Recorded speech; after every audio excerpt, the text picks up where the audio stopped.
Hello boys and girls, as promised I said I would continue with the story. We're about to do chapter 5, but I thought just before I go ahead with chapter 5 of Alice in Wonderland, I would like to introduce you to my little rabbit friend. Now this is Bobby, and I've had him for a long time, and this actually came from a friend from school called Sarah, so if you're watching, I still have it, thank you. But I'm going to place Bobby just there, and he's going to be reading along with us. So let's see how we can begin, eh? So, chapter 5, The Rabbit Sends in a Little Bill. So, off we go. So, get comfortable, boys and girls, and mums and dads watching. It was the White Rabbit, trotting slowly back again and looking anxiously about as it went, as if it had lost something. She heard it muttering to itself, "The Duchess! The Duchess! Oh, my paws! Oh, my fur, my whiskers! She'll get me executed, as sure as ferrets are ferrets! Where can I have dropped them, I wonder?" Alice guessed in a moment that it was looking for the fan and the pair of white kid gloves, and she, very good naturally, began hunting above for them. But they were nowhere to be seen. Everything seemed to have changed since her swim in the pool. The great hall with the glass table and the little door had vanished completely. Very soon the rabbit noticed Alice as she went hunting about, and called out to her in an angry tone, "Why, Marianne, what are you doing out here? Run home this moment. Fetch me a pair of gloves and a fan, quick now, hurry up." And Alice was so much frightened that she ran off at once in the direction it pointed to, without trying to explain the mistake it had made. "He took me for the housemaid," she said to herself as she ran. "How surprised he'll be when he finds out who I am. But I'd better take him his fan and gloves, that is, if I can find them." As she said this, she came upon a neat little house, on the door of which was a bright brass cane upon it. Neat little house. Oh, pardon me. On the door, on which was a bright brass plate with the name W. Rabbit engraved upon it. She went in without knocking and hurried upstairs. In great fear, lest she could meet the real Marianne and be turned out of the house before she had found the fan and gloves. "How queer it seems," Alice said to herself, "to be going messages for a rabbit. I suppose Dinah'll be sending me out messages next." And she began fancying the sort of thing that would happen. "Miss Alice, come here directly and get ready for my walk." "Coming in a minute, nurse. But I've got to watch this mouse hole till Dana comes back, and see that the mouse doesn't get out. Only I don't think," Alice went on, "they'd let Dana stop in the house if it began ordering people about like that." By this time she had found her way into a little tidy room, with a table in the window, and on it, as she had hoped, a fan and 2 or 3 pairs of tiny white kid gloves. She took them up, the fan and the pair of gloves, and was just going to leave the room when her eye fell upon a little bottle that stood near the looking glass. There was no label this time with the words "Drink me," but nevertheless she uncorked it and put it to her lips. "I know something interesting is sure to happen," she said to herself, "whenever I eat or drink anything. So I'll just see what this bottle does. I do hope it will make me grow large again, for really I'm quite tired of being such a little thing." It did so indeed, and much sooner than she expected. Before she had drunk half the bottle, she had found her head pressing against the ceiling, and had to stoop to save her neck from being broken. She hastily put down the bottle, saying to herself, "That's quite enough. I hope I shan't grow any more as it is. I can't get out the door. Oh, I do wish I hadn't drank so much." Alas, it was too late to wish that. She went on growing, and very soon had to kneel down on the floor. In another minute there was not even room for this, and she tried the effect of lying down with one elbow against the door, and the other arm curled around her head. I suppose like that. Still she went on growing, and at last resort, she put one arm out of the window and one foot up the chimney, and said to herself, "Now I can do no more, whatever happens. What will become of me?" Luckily for Alice, the little magic bottle had now had its full effect, and she grew no larger. Still, it was very uncomfortable, and as there seemed to be no sort of chance of her getting out of the room again, no wonder she felt unhappy. Just bear with me, guys.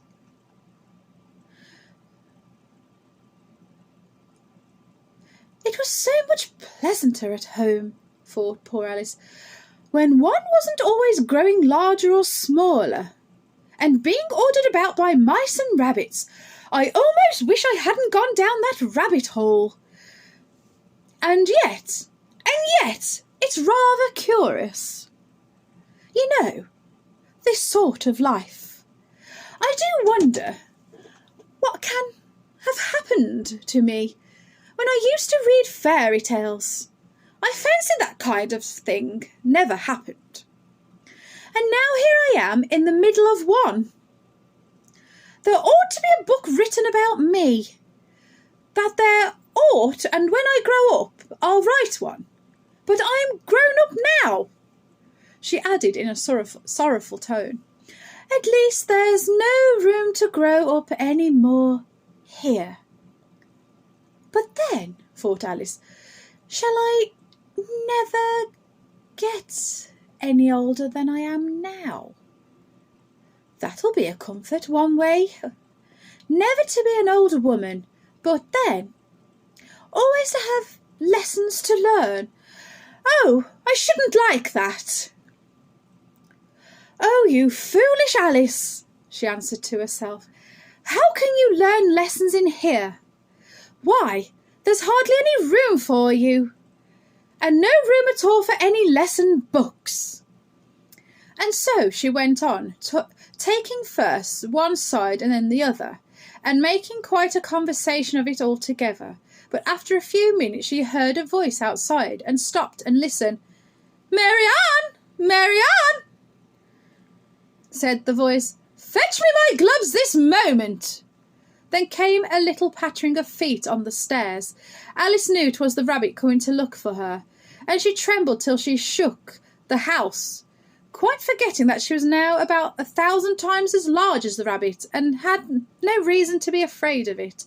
Presently the rabbit came up to Alice, and came up to the door, and tried to open it. But as the door opened inwards, and Alice's elbow had pressed hard against it, that attempt proved a failure. Alice heard it say to herself, "Then I'll go round and get in at the window." "That you won't," thought Alice, and after waiting until she fancied she heard the rabbit just under the window, she suddenly spread out her hand and made a snatch in the air. She did not get hold of anything, but she heard a little shriek and fall, and a crash of broken glass, from which she concluded that it was just possible it had fallen into a cucumber frame or something of the sort. Next came an angry voice, the rabbit's. Pat, Pat! Whew. Where are you? And then a voice she had never heard before. Sure then, I'm here digging for apples, Your Honour. Digging for apples indeed, said the rabbit angrily.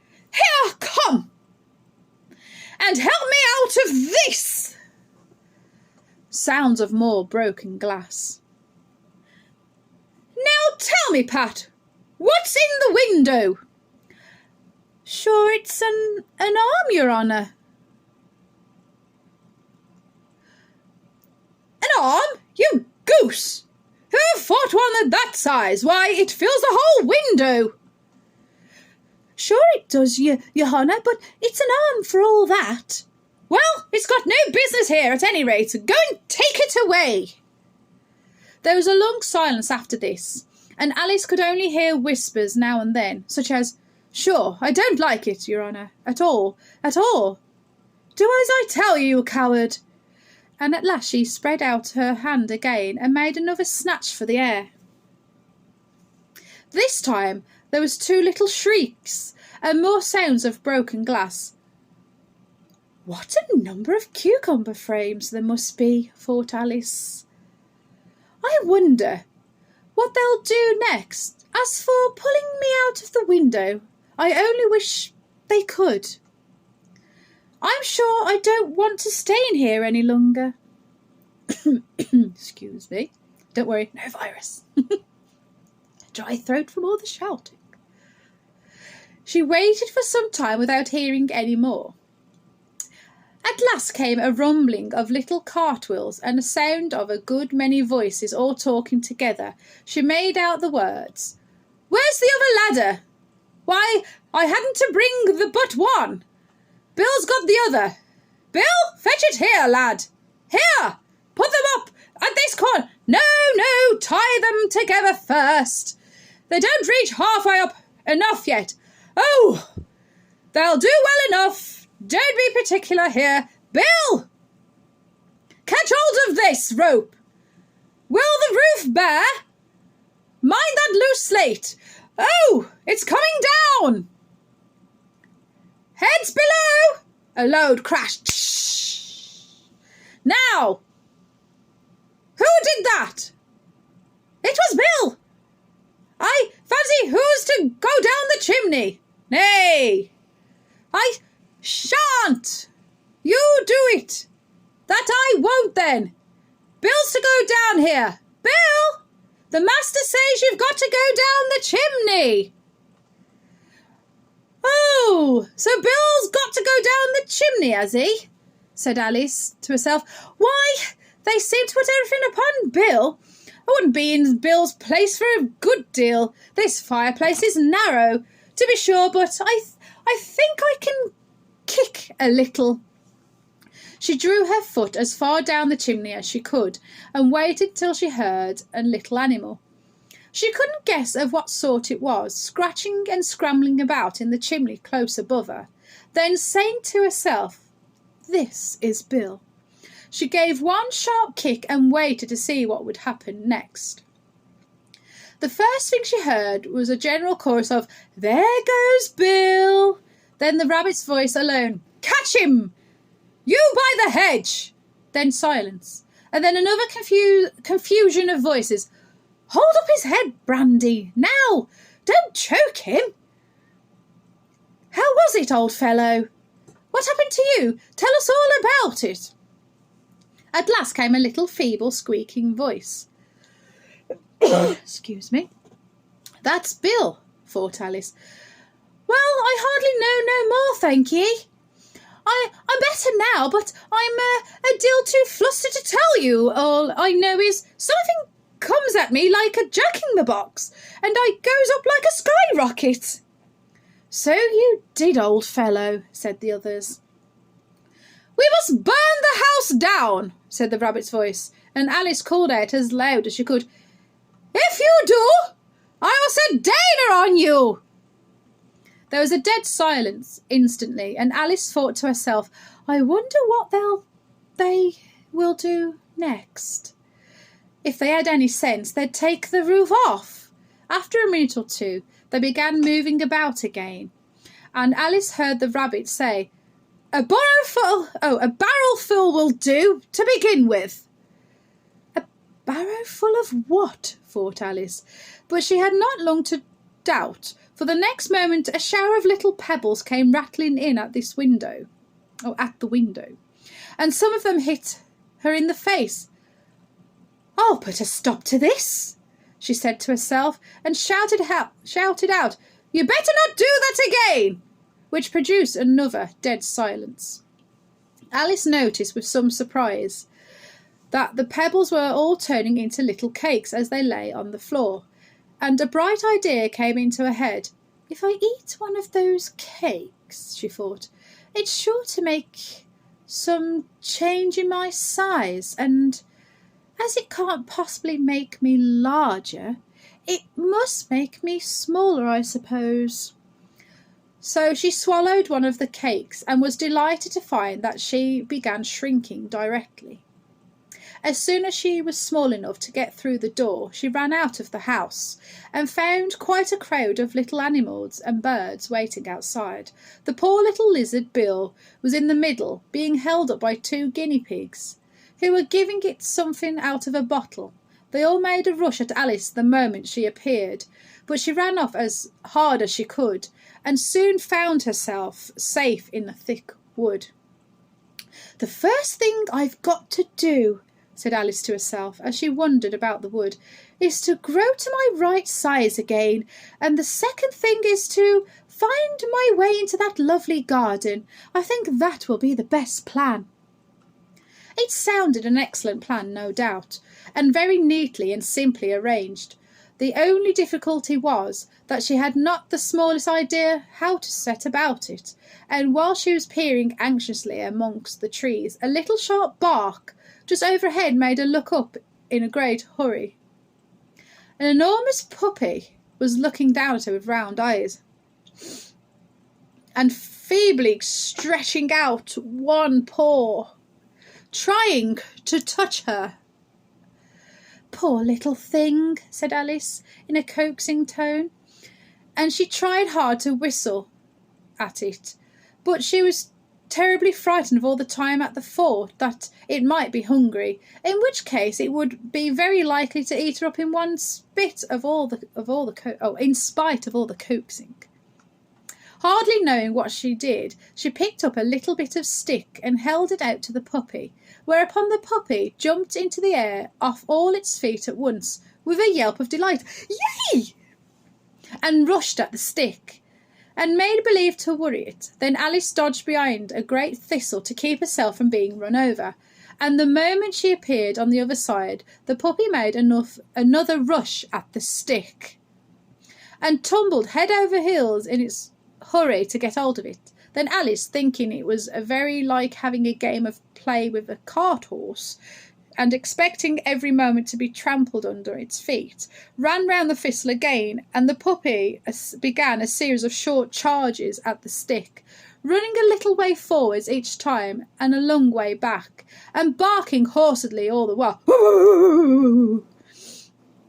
until at last it sat down a good way off, panting, with its tongue hanging out of its mouth and its eyes half shut. This seemed to Alice a good opportunity for making her escape, so she set off at once and ran till she was quite tired and out of breath. Oh dear! Until the puppy's bark sounded quite faint in the distance. And yet, what a dear little puppy it was, said Alice, as she leant against a buttercup to rest herself, and fanned herself with one of the leaves. I should have liked teaching it tricks very much, if it had only been the right size to do it. Oh dear, I've nearly forgotten that I've only been the right size to do it. I've nearly forgotten to grow up again.